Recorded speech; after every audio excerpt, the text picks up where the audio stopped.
In this video, you'll learn how to set up Notion for beginners. This guide will take you through the initial steps to create your workspace, build basic pages, and familiarize yourself with the core features of Notion. Start by navigating to the Notion website. Once you arrive at the homepage, look for the option to sign up. Click on the button labeled Sign Up, and you will be prompted to enter your email address. After entering your email, check your inbox for a verification email from Notion. It's important to verify your account to gain full access to the platform. After verifying you will be directed back to Notion.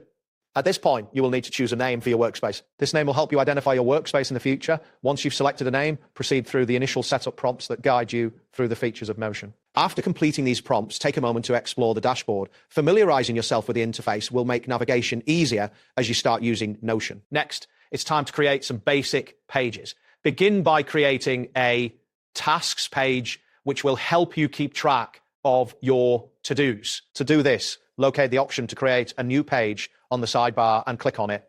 After that, name your new page Tasks. You can also add a notes page for jotting down quick ideas. Use simple blocks like text and lists for these pages, as this will help you understand how content is organized in Notion.